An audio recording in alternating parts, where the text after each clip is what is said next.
Nah, Bapak Ibu hadirin yang kami hormati, jika kemudian diajukan sebuah pertanyaan kepada kita, apa itu Islam?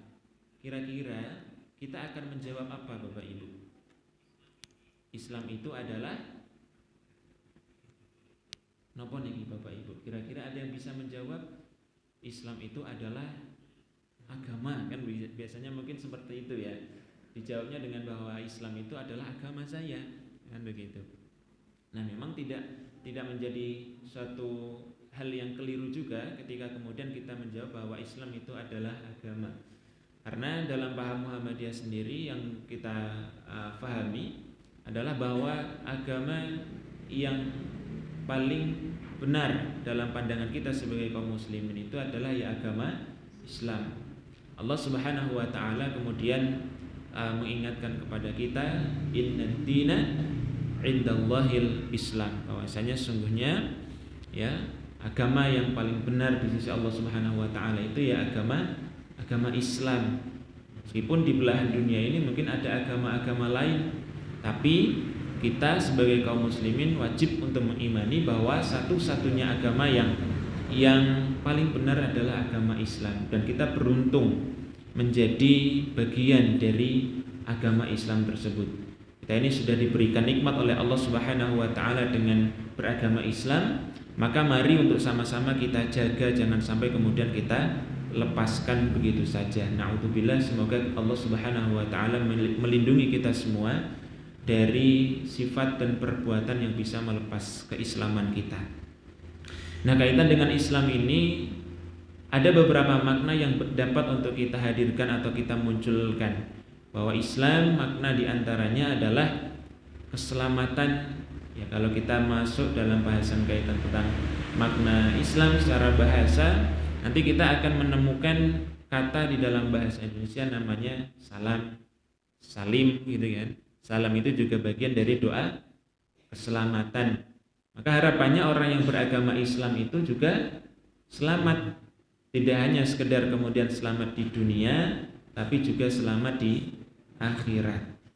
Maka dua doa yang kemudian kita mintakan kepada Allah Subhanahu wa taala, Rabbana atina fid dunya hasanah wa fil akhirati hasanah wa qina adzabannar. Ya, tiga doa.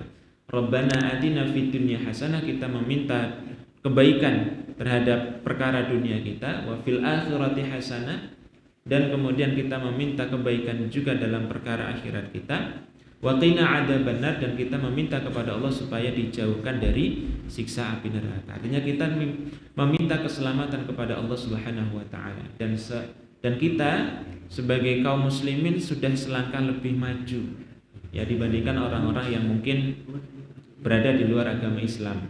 Karena kita sudah memiliki paling tidak ya kunci untuk meraih keselamatan itu. Nah, Bapak Ibu hadirin jamaah rahimakumullah, selain daripada makna keselamatan, Islam ini juga bisa untuk kita maknai sebagai at-ta'ah, yaitu ketaatan, di mana orang yang beragama Islam ini akan kemudian terikat dengan serangkaian syariat agama Islam. Syariat itu apa? Syariat itu apa yang kemudian termaktub di dalam Al-Quran dan apa yang termaktub di dalam Sunnah. Syariat itu aturan, serangkaian ketentuan yang berupa perintah maupun larangan. Jadi kalau kemudian di dalam Al-Quran mengatakan jangan meminum khamar, jangan mendekati zina, jangan mencuri dan lain-lain, itu bagian dari syariat agama Islam. Dan kita terikat untuk mengikuti perintah, menjalankan perintah yang ada di dalam Al-Quran, dan menjauhi sejauh-jauhnya apa yang menjadi larangan di dalam Al-Quran. Maka kalau kita cermati, Bapak Ibu hadirin jamaah rahimakumullah, Islam itu menerapkan aturan-aturan yang pada dasarnya aturan itu diperuntukkan bagi kemaslahatan manusia itu sendiri, umat Islam itu sendiri. Ketika kemudian aturan itu tidak diikuti, aturan itu tidak diindahkan, maka yang terjadi adalah kemaslahatan umat, kemaslahatan manusianya itu akan terganggu. Maka dibuat sebuah aturan. Aturan itu termaktub di dalam Al-Quran dan Sunnah. Untuk mengetahui itu maka kita perlu membaca, memahami apa yang menjadi aturan-aturan yang sudah Allah gariskan di dalam agama Islam ini. Membaca pun agaknya tidak cukup, karena kita harus memahami Al-Quran, memahami Sunnah melalui pendapat para ulama. Bahaya kalau kemudian kita hanya memahami Al-Quran atau Sunnah itu hanya sebatas dari terjemahannya saja. Maka kalau hari ini mungkin kita tidak mampu atau tidak bisa untuk membuka kitab-kitab para ulama terdahulu, minimal kita hadir di mana? Di majelis-majelis ilmu yang di dalamnya dibacakan, dipelajari ayat-ayat Al-Quran, hadis-hadis Nabi.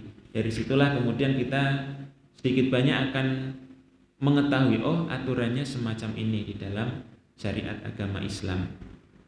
Nah, di dalam paham Muhammadiyah, Islam itu merupakan serangkaian aturan yang kemudian dibawa atau diturunkan oleh Allah Subhanahu wa taala kepada Nabi sallallahu alaihi wasallam yang termaktub di dalam Al-Qur'an, kemudian juga yang sumbernya juga dari sunnah as-sahihah atau al-maqbulah kalau dalam bahasa kita sebagai paham warga Muhammadiyah. Sunnah as-sahihah itu artinya adalah sunnah yang makbul, yang diterima. Nah, dalam paham Muhammadiyah, sunnah atau kita bisa bahasakan hadis sunnah itu adalah merupakan segala sesuatu yang disandarkan kepada Nabi Shallallahu Alaihi Wasallam, baik itu yang berupa perkataan, qauliyah, ataupun berupa perbuatan fi'liyah, ataupun berupa ketetapan takririyah, yang semuanya itu disandarkan kepada Nabi Shallallahu Alaihi Wasallam. Dan dalam paham Muhammadiyah cenderung menggunakan sunnah yang makbul, yang diterima.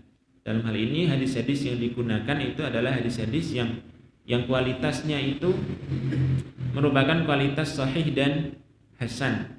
Dan hadis-hadis yang kualitasnya dhaif itu cenderung untuk ditinggalkan.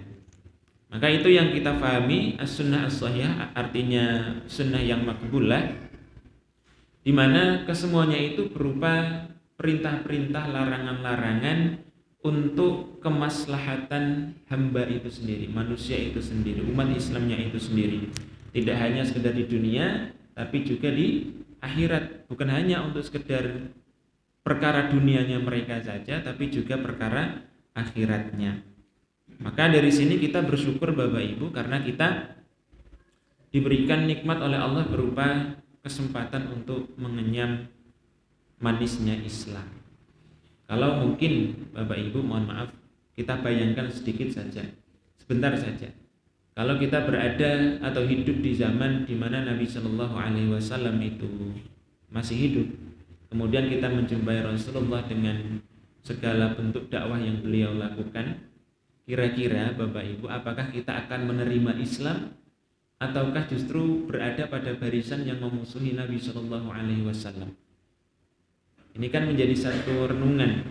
Kita ini sudah dari lahir beragama Islam, lahir dari orang tua yang juga beragama Islam, tinggal menikmati manisnya Islam. Maka kita ingat bahwa setiap manusia ini sejatinya dilahirkan dalam keadaan yang fitrahnya itu Islam. Meskipun hari ini kita jumpai banyak orang yang hari ini mungkin beragama selain daripada Islam, tapi sebetulnya ketika mereka dilahirkan ke dunia pun aslinya fitrahnya itu adalah fitrah beragama Islam. Kita melihat suatu hadis sallallahu alaihi wasallam, kullu mauludin yuladu 'alal fitrah fa abawahu yuhawidanihi aw yumajjisanihi aw yunassirani, bahwa setiap yang dilahirkan di dunia ini mereka itu dilahirkan dalam keadaan fitrah. Maka kemudian dilanjutkan fa abawahu yuhawidanihi, yang membuat anak yang dilahirkan ke dunia ini menjadi berbelok, entah itu menjadi orang Yahudi, entah itu menjadi orang Nasrani, entah itu menjadi orang Majusi, fa'abawahu, kedua orang tuanya lah yang menjadikan mereka menjadi orang yang Yahudi, Nasrani maupun Majusi. Nah, di dalam hadis ini itu tidak disebutkan Islamnya di mana. Kullu mauludin yuladu 'alal fitrah. Nah, fitrah itulah yang kita maknai sebagai agama Islam. Maka perhatikan Bapak Ibu, bagaimana kita mendidik anak-anak kita, cucu-cucu kita. Sudahkah kita tanamkan nilai-nilai tauhid kepada mereka ataukah belum? Jika belum, ya mari untuk sama-sama kita tanamkan, karena itu sangat penting sekali di dalam kehidupan mereka.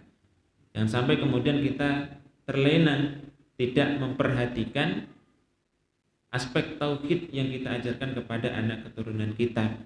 Karena tadi disampaikan yang mempengaruhi seseorang itu bisa menjadi Yahudi, Nasrani maupun Majusi, yaitu adalah lingkungannya, orang tuanya, atau mungkin lingkungan pertemanannya, lingkungan pekerjaannya, ataupun yang lainnya. Nah, di dalam hadis yang disampaikan yang mudah, tapi konsekuensinya sangat besar juga, yaitu dengan mengucap dua kalimat syahadat, asyhadu an la ilaha illallah wa asyhadu anna Muhammadar Rasulullah. Ini dua kalimat yang cukup singkat, ya, ringan, tapi konsekuensinya ini sangat besar Bapak Ibu. Ya, kita mengenal dari dua kalimat syahadat itu ada yang namanya syahadatut tauhid, yaitu asyhadu an la ilaha illallah. Itu kita kenal dengan syahadatut tauhid. Dan kalimat yang kedua, wa asyhadu anna Muhammadar Rasulullah, itu adalah kalimat syahadatur rasul. Barangkali mungkin dalam praktek beragama, agama Islam adalah agama yang paling mudah syaratnya untuk bisa masuk ke dalam agama Islam. Hanya cukup untuk dengan membaca dua kalimat syahadat. Kalau mungkin dalam praktek agama yang lain masih ada harus melaksanakan prosesi atau upacara tertentu, ya, maka kita bisa mengambil ibrah bahwa agama Islam itu agama yang menjadi agama yang mudah, yang tidak mempersulit bagi penganutnya. Namun tidak jarang banyak yang tidak mampu bertahan dalam syariat agama Islam karena mungkin merasa dikekang, mungkin merasa terlalu banyak aturan. Kira-kira Bapak Ibu, kalau kemudian kita melihat atau membandingkan, kira-kira enak tidak kalau kita melihat barangkali mungkin di agama lain diperbolehkan meminum khamar, kemudian memakan babi misalkan, atau melakukan perbuatan yang dilarang dalam agama kita, tapi di agama mereka diperbolehkan, sehingga kemudian nanti umpama sudah menyadari kesalahannya, dia hanya perlu untuk melakukan pengakuan terhadap kesalahannya, pengakuan dosanya, sehingga kemudian dosanya akan ditebus, dihapuskan. Itu kira-kira kalau kita bandingkan, itu lebih enak di agama Islam atau di agama sana? Ya, kalau kita melihat daripada sisi kebebasannya, maka ya lebih bebas di sana. Nah, kita ini terikat oleh syariat yang tidak jarang banyak orang yang tidak betah, banyak orang yang tidak kuat ketika kemudian diikat oleh syariat di dalam agama Islam sehingga memutuskan untuk keluar dari agama Islam. Banyak kasus di lingkungan kita barangkali mungkin yang kemudian dapat kita jadikan pelajaran. Oh, ternyata ya, nikmat Islam itu adalah nikmat yang besar. Kalau sudah Islam itu lepas, ya sudah, naudzubillah, ya sudah bukan lagi menjadi bagian dari agama Islam, kecuali dia bertaubat dan kembali ke dalam ajaran agama Islam. Kembali kepada syahadat, bahwa syahadat itu menjadi pintu gerbang seseorang itu kemudian menjadi muslim.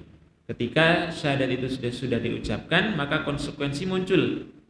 Ketika kita mengucapkan syahadat asyhadu alla ilaha illallah, kita bersaksi bahwa tiada ilah atau Tuhan yang berhak untuk kita sembah melainkan hanya Allah Subhanahu wa taala, kita perlu untuk memperhatikan setidaknya 3 hal Bapak Ibu. Yang pertama adalah al-i'tiqad, yaitu keyakinan kita. Yang kedua adalah al-iqrar, yaitu ikrar kita, pengucapan kita, wal amal, dan juga amaliyah kita.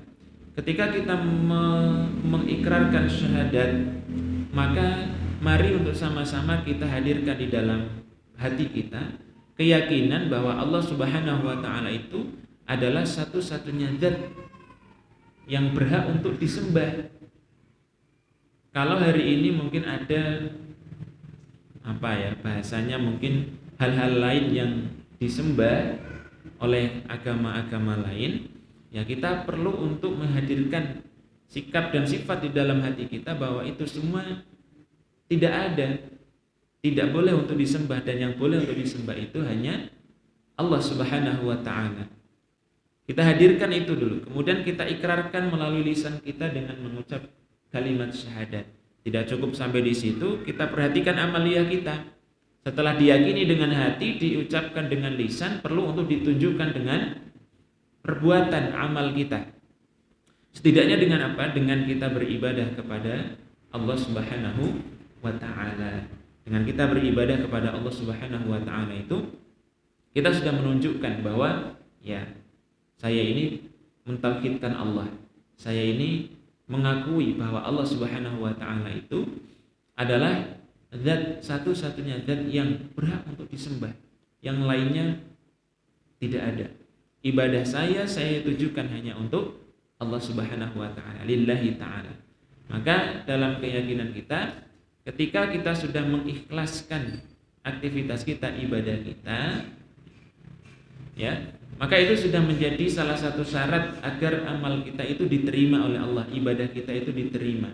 Karena syarat diterimanya ibadah itu, yang pertama kita lillahi ta'ala, ikhlas karena Allah Subhanahu wa ta'ala. Yang kedua adalah ittiba'ur rasul, mencontoh apa yang sudah dicontohkan oleh Nabi Shallallahu Alaihi Wasallam. Itu 2 syarat minimal yang harus kita miliki ketika ingin agar amal kita, ibadah kita diterima oleh Allah Subhanahu wa taala. Dan kuncinya sudah kita miliki, yaitu Islam. Kalau orang-orang yang ada di luar sana, mohon maaf, meskipun amal kebaikannya ya itu banyak sekalipun, tapi dia belum beragama Islam, dalam pandangan kita sebagai kaum muslimin, maka amalnya ya, itu akan bernilai sia-sia. Kurang-kurangnya apa? Misalkan Cristiano Ronaldo gitu kan, dia akan menjadi orang yang konsen juga dalam masalah sosial, membangun rumah sakit misalkan, membangun atau yayasan pendidikan dan lain-lain. Artinya kebaikannya ya banyak. Tapi selama dia belum kemudian masuk dalam agama Islam, mengikrarkan dirinya masuk ke dalam agama Islam, maka selama itu pula amalnya belum untuk kemudian bisa diterima di sisi Allah Subhanahu wa taala. Entah kalau kemudian suatu saat diizinkan oleh Allah Subhanahu wa taala, yang bersangkutan itu kemudian masuk ke dalam agama Islam, ya. Bisa jadi kan, mungkin karena Cristiano Ronaldo itu sekarang main di Liga Arab, barangkali mungkin terpengaruh oleh orang-orang Arab, teman-temannya di sana, sehingga kemudian ya mu'allaf menjadi orang Islam. Wallahu a'lam. Ini guyonan saja Bapak Ibu ya, contoh saja misalkan seperti itu. Nah, maka selain daripada kita memaknai daripada syahadatut tauhid ini, perlu untuk kita ingat juga Bapak Ibu, di dalam makna syahadatut tauhid kita juga bisa mengambil satu nilai bahwa tauhid itu adalah inti atau pokok ajaran yang dibawa oleh para nabi dan rasul. Tidak hanya sekedar Nabi Shallallahu Alaihi Wasallam, Nabi Muhammad saja, tapi para nabi dan rasul sebelum Nabi Muhammad sekalipun, pokok inti ajarannya adalah mengesahkan Allah Subhanahu wa ta'ala. Ini perlu untuk kita tanamkan di dalam diri kita masing-masing. Meskipun nanti kalau kita membahas kaitan tentang syariat para nabi dan rasul terdahulu, itu akan ya berbeda dengan syariatnya Nabi Muhammad. Contoh misalkan ibadah puasa ya, yang sebentar lagi kita akan laksanakan di bulan suci Ramadan. Puasa Ramadan ini kan menjadi syariatnya Nabi Muhammad SAW selama bulan suci Ramadan, diturunkan ketika tahun kedua Hijriyah. Nah, kalau kita berkaca dari sifat puasanya Nabi Muhammad SAW sebelum diturunkannya perintah untuk berpuasa di bulan suci Ramadan, ternyata Nabi SAW itu berpuasa setiap 3 hari dalam 1 bulan yang kita kenal dengan puasa Yaumul Bid, tanggal 13, 14, dan 15. Selain daripada itu juga beliau berpuasa tanggal 10 Muharram atau yang kita kenal dengan puasa Asyura. Ketika Nabi SAW itu datang ke Madinah, beliau kemudian menjumpai orang-orang Yahudi di sana itu berpuasa pada tanggal 10 Muharram. Kemudian ditanya, kenapa kok kemudian tanggal 10 Muharram itu kalian berpuasa? Katakan oleh orang-orang Yahudi bahwa kami berpuasa itu dalam rangka memperingati Musa alaihissalam yang selamat dari kejaran Fir'aun yang zalim. Maka kemudian Nabi SAW mengatakan bahwa sesungguhnya agama Islam, umat Islam itu lebih berhak untuk berpuasa. Maka Nabi semenjak saat itu berpuasa dan memerintahkan para sahabat juga untuk berpuasa. Nah, kalau kita lihat puasa 10 Muharram itu kan menjadi syariat dari puasanya Nabi Musa alaihissalam. Nah, dalam satu riwayat yang lain, puasa Yaumul Bid itu menjadi syariat puasanya Nabi Adam ya. Karena di dalam satu riwayat disebutkan itu ketika Nabi Adam alaihissalam diturunkan oleh Allah dari surga ke muka bumi, itu kulitnya itu bahasanya gosong karena terbakar matahari. Maka Nabi Adam berpuasa 1 hari di tanggal 13 itu, maka sepertiga bagian tubuhnya itu sembuh. Kemudian ketika berpuasa hari kedua, 2/3 badannya itu sembuh. Kemudian ketika puasa hari ketiga, seluruh badannya itu sembuh. Itu dalam riwayat lain dikatakan semacam itu. Artinya syariat para nabi dan rasul itu bisa berbeda-beda, tapi prinsip tauhidnya itu hanya satu, yaitu mengesahkan Allah Subhanahu wa taala dan tidak mensekutukan Allah dengan sesuatu apapun. Itu yang menjadi prinsip dasar dari ajaran agama Islam atau pokok dari tauhid. Nah, kemudian kita bisa mengambil makna yang kedua di dalam syahadatul rasul, yaitu kalimat asyhadu wa asyhadu anna Muhammadar Rasulullah, yaitu kaitan dengan al-i'tiraf atau pengakuan batinan wa zahiran, secara batin maupun secara zahir kita tampakkan bahwasanya Nabi Shallallahu alaihi wasallam itu yang pertama adalah hamba Allah dan yang kedua adalah Rasul Allah. Nabi Muhammad itu ya hamba Allah.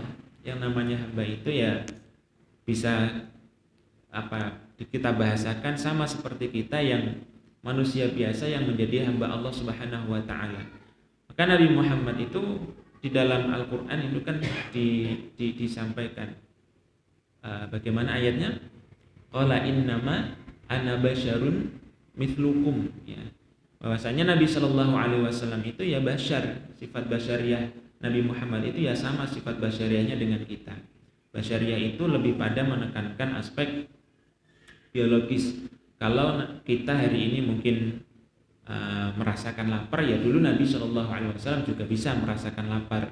Bukan berarti kemudian Nabi itu seorang rasul tapi sisi basyariahnya tidak berlaku, bukan semacam itu. Sisi basyariahnya tetap ada. Kalau Nabi Shallallahu alaihi wasallam, kalau hari ini kita misalkan haus, ya Nabi Shallallahu alaihi wasallam itu haus juga, itu sisi biologis. hari ini kita mungkin berumah tangga, melangsungkan atau melanjutkan keturunan, Nabi Shallallahu Alaihi Wasallam itu juga demikian. Tapi yang membedakan kita dengan Nabi Shallallahu Alaihi Wasallam itu adalah aspek kerasulannya. Maka tidak ada yang kemudian bisa menyamai kerasulan Nabi Shallallahu Alaihi Wasallam pasca beliau wafat. Kalau hari ini mungkin ada yang mengaku-ngaku bahwa dirinya itu adalah Nabi dan Rasul, maka sudah bisa dipastikan dia adalah seorang pendusta, berbohong. Karena dengan wafatnya Nabi Shallallahu Alaihi Wasallam maka sudah sempurna agama Islam ini. Artinya apa? Ya, sisi basyariahnya Nabi itu ada, yang membedakan dengan kita ya bahwa Nabi Shallallahu Alaihi Wasallam itu diangkat, diistimewakan oleh Allah menjadi Rasulullah Shallallahu Alaihi Wasallam. Nah, maka kita perlu untuk mengakui kerasulan Nabi Shallallahu Alaihi Wasallam, meyakini dengan sepenuh hati, kemudian mengamalkan, mencontoh apa yang sudah menjadi kebiasaan Nabi Shallallahu Alaihi Wasallam. Itu artinya kita beritiba kepada apa yang sudah dicontohkan oleh Nabi Shallallahu Alaihi Wasallam, mengamalkan apa yang menjadi perintahnya, menjauhi apa yang menjadi larangannya, kemudian membenarkan apa yang dikabarkan olehnya. Kita ini kan orang yang tidak pernah berjumpa dengan Nabi Shallallahu Alaihi Wasallam, tapi tentu kita berharap bahwa keyakinan kita, kecintaan kita kepada Nabi Shallallahu Alaihi Wasallam itu besar meskipun kita tidak pernah bertemu dengan Nabi Shallallahu Alaihi Wasallam di dunia ini. Ya, maka membenarkan apa yang dikabarkan olehnya itu oleh Nabi Shallallahu Alaihi Wasallam maksudnya itu menjadi perkara yang kalau tidak kita gugah di dalam hati kita itu beratnya luar biasa. Jangankan kita yang tidak berjumpa, yang berjumpa dengan Nabi Shallallahu Alaihi Wasallam pun itu masih banyak yang tidak membenarkan apa yang dikabarkan oleh Nabi. Contoh misalkan di dalam peristiwa, ya, contoh misalnya dalam peristiwa Isra Mi'raj. Ya, kalau kemudian dikabarkan kepada kita waktu itu misalkan kita hidup di zaman Nabi Bapak Ibu. Kemudian kita dikasih tahu oleh Nabi bahwa saya habis melakukan perjalanan dari Mekah ke Masjidil Aqsa, kemudian naik ke langit 7, pulang lagi dalam waktu 1 malam. Kira-kira kalau rasio kita menangkap kabar itu, apakah langsung percaya atau tidak Bapak Ibu? Ya kalau hari ini kita akan mengatakan percaya. Lawang sudah tahu dari kabar hadis dan ayat Al-Quran semacam itu. Tapi kalau kita bayangkan ketika dulu mungkin kita berjumpa dengan Rasul kemudian dikabarkan dengan kabar semacam itu, barangkali belum tentu kita akan langsung percaya. Maka ada satu sahabat yang senantiasa membenarkan perkataan Nabi, langsung meyakini kabar yang dibawa oleh Nabi Shallallahu Alaihi Wasallam, yaitu Abu Bakar As-Siddiq. Maka gelarnya As-Siddiq, yaitu yang membenarkan apa yang kemudian dibawa, yang dikabarkan oleh Nabi Shallallahu Alaihi Wasallam itu senantiasa untuk beliau benarkan, ya, senantiasa untuk beliau benarkan. Maka Abu Bakar As-Siddiq mendapatkan gelar As-Siddiq, itu artinya adalah yang membenarkan apa yang sudah dikabarkan oleh Nabi Shallallahu Alaihi Wasallam. Nah, itu konsekuensi ketika kita bersyahadat, kita terikat dengan syariat, kita perlu untuk mengikrarkan, meyakini di dalam hati kita, kemudian menunjukkan dengan amal perbuatan kita. Kemudian kita ketika meyakini bahwa Nabi Shallallahu Alaihi Wasallam itu adalah hamba dan Rasul, juga kita perlu menunjukkan konsekuensinya dengan mencintai beliau, mengikuti apa yang dicontohkan oleh beliau, dan juga kemudian membenarkan apa yang dibawa oleh Nabi Shallallahu Alaihi Wasallam. Sampai di sini dulu, barangkali ada yang dilanjut sampai tanya setelah adzan, setelah adzan lanjut. Itu bagaimana? Kita sambil menunggu jamaah yang berjamaah. Sampai dalam mau jamaah selesai. Olah, monggo bagaimana?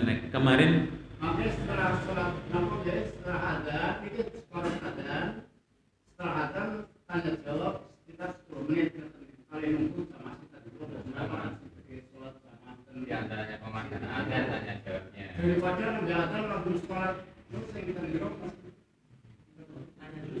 Aduh, gini. Jadi monggo ini dilanjut mawon. Waalaikumsalam warahmatullahi wabarakatuh. Oh iya. Ya, baik.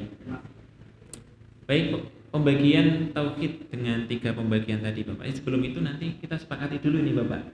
Kaitan dengan sesi tanya jawab karena kemarin sudah kita sepakati di pertemuan pertama bahwa bagaimana ini?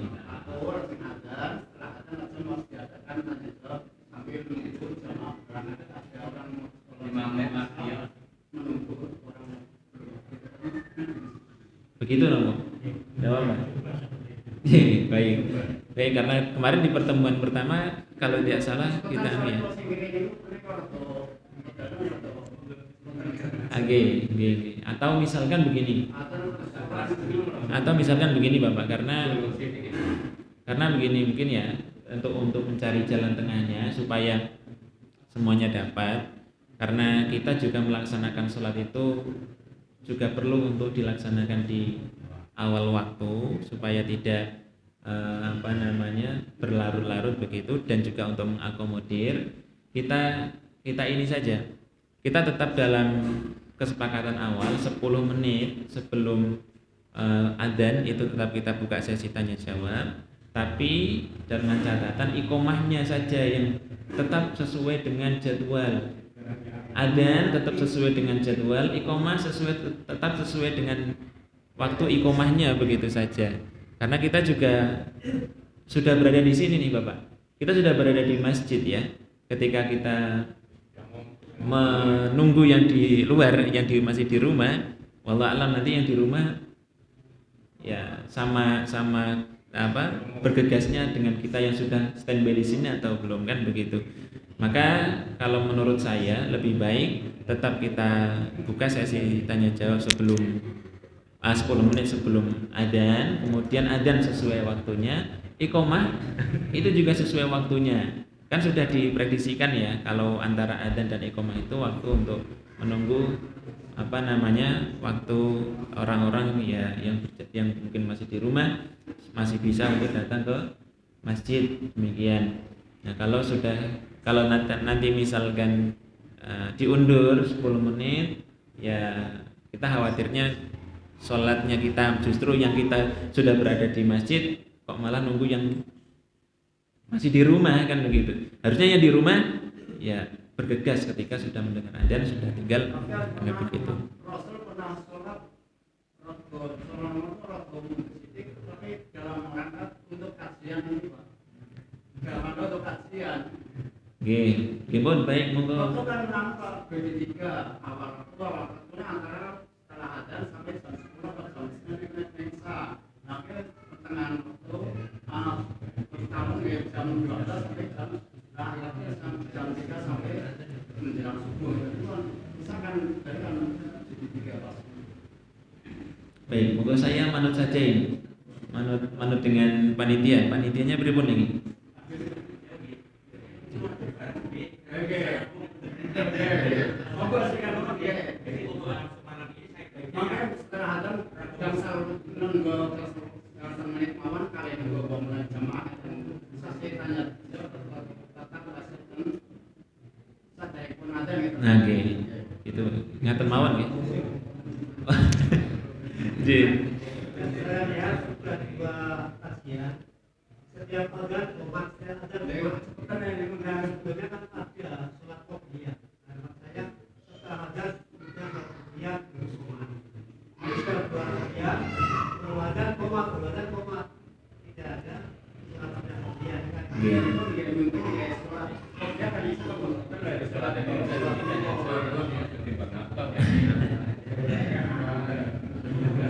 Oke.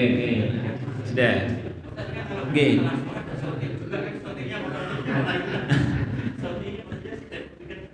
Oke, sudah berarti ini saja. Ya, kita sesuai jadwal saja Bapak nggih. Adzan sesuai jadwal, iqamah sesuai jadwal gitu saja nggih. Nah, biar tidak terlalu panjang pembahasannya. Nanti tetap kita buka tanya jawab sebelum sebelum adzan. Ini adzannya nanti jam kurang 1 menit. Ya, insyaallah.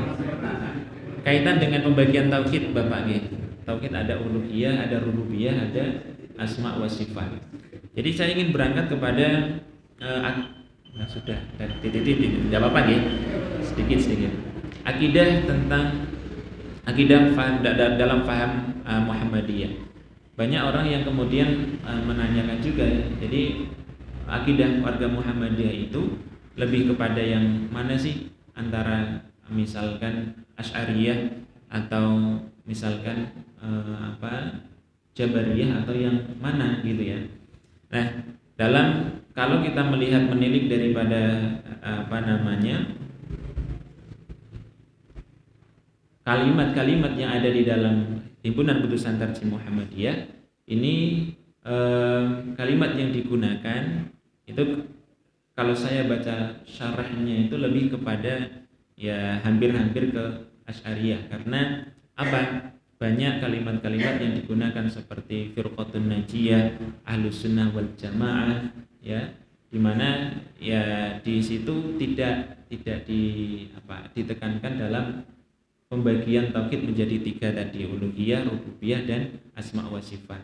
Memang dalam beberapa kesempatan para mubalik Muhammadiyah itu menyampaikan adanya pembagian 3 akidah itu sebagai wawasan, karena nanti akan menjadi sebuah kerancuan ya, meskipun ini dalam bahasanya mungkin perbedaan pendapat juga di kalangan para ulama gitu.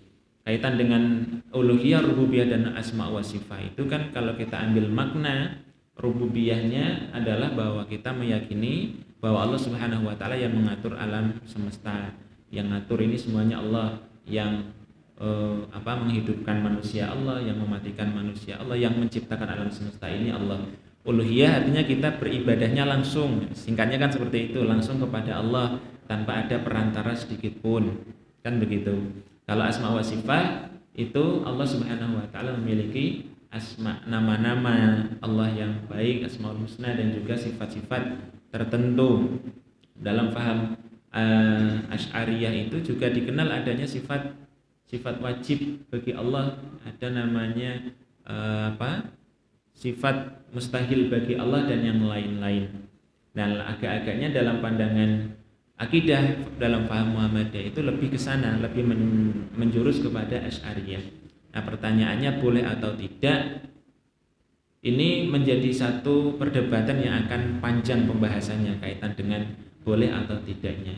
Karena ini juga dipahami oleh saudara-saudara kita dalam kita bahasakan mungkin salafiyah semacam itu juga memahami kaitan dengan tauhid yang dibagi menjadi 3. Kalau tidak salah sumbernya kan sebetulnya dari Ibnu Taimiyah kaitan dengan pembagian ada uluhiyah, ada rububiyah, dan juga ada asma wa sifat. Nah, kita ini dalam pemahaman kita ketika sudah asyhadu alla ilaha illallah dengan kalimat tauhid itu bukan berarti kemudian kita hanya mentauhidkan Allah dalam hal uluhiyahnya, tapi ketika sudah asyhadu alla ilaha illallah, tauhidnya ya sudah mencakup di dalamnya rububiyah juga, asma wa sifat juga. Meskipun ya memang secara harfiahnya di situ disebutkan ilah, tapi bukan berarti hanya ilahiyah saja. Karena kalau kita melihat sejarah orang-orang kafir Quraisy itu ketika ditanya siapa yang menciptakan alam semesta, mereka mengatakan Tuhan, Allah, ya kan? Artinya mereka dalam aspek rububiyahnya meyakini, memahami bahwa ini alam semesta yang menciptakan itu ada Tuhan, Allah. Tapi ketika diperintah untuk ilahiyah, mengesahkan Allah dalam hal beribadah, mereka tidak mau langsung beribadah kepada Allah, maunya beribadah dengan perantaraan berupa berhala karena sudah menjadi tradisi nenek moyang mereka. Nah, kita dalam warga Muhammadiyah ini lebih ya Pak, bahasanya mungkin bisa dikatakan tidak terikat pada golongan tertentu. Akidah Muhammadiyah itu tidak terikat pada golongan tertentu. Barangkali mungkin tidak condong ke salafiyah juga, tidak juga condong kepada ya mungkin jabariyah juga. Maka tidak mengikatkan diri pada satu akidah tertentu. Kalau kita lihat dalam kalimat-kalimat yang ada di himpunan putusan tarjih, mungkin nanti kita akan sedikit atau lebih banyak bahas itu dalam pembahasan kaitan tentang iman, Bapak. Karena di sini ada disebutkan al-firqatun najiyah ya. Firqatun najiyah. Firqah atau kelompok yang beruntung, yang selamat, yang terjamin keselamatannya. Nanti kita akan lebih banyak bahas di situ. Namun sejauh pemahaman yang saya pahami, akidah di Muhammadiyah itu ya tidak mengikatkan diri pada akidah tertentu. Ya, maka ya barangkali itu mungkin yang bisa kami jawab Bapak kaitan dengan akidah, pembagian akidah menjadi 3 tadi. Karena mungkin ya dalam perbedaan pendapat juga ada ulama-ulama, orang-orang yang mengamalkan itu kan semacam itu. Jadi dalam pandangan kita juga tidak mengikat pada 3 hal tersebut, karena 3 hal tersebut juga mungkin masih ada hal yang lain. Contohnya misalkan mulkiyahnya belum ada, itu kok cuma 3 kan ya. Ada uluhiyahnya, ada rububiyahnya, ada asma wa sifatnya, mulkiyahnya kok tidak ada. Itu masih menjadi pertanyaan juga. Maka ya mungkin menjadi pembahasan yang panjang dan tidak akan ada ujungnya begitu. Mungkin itu dulu nih Bapak. Oke, barangkali itu dulu karena waktu sudah isya nih. Sesuai dengan kesepakatan mungkin kita cukupkan terlebih dahulu untuk pertemuan pada malam hari ini. Kita cukupkan dengan membaca bacaan hamdalah dan doa kafaratul majlis bersama-sama. Alhamdulillahirabbil alamin. Subhanakallahumma wa bihamdika asyhadu an la ilaha illa anta astaghfiruka wa atubu ilaik. Kurang dan lebihnya mohon dimaafkan. Khairul kalam wabillahi taufiq wal hidayah wa ridha wal inayah.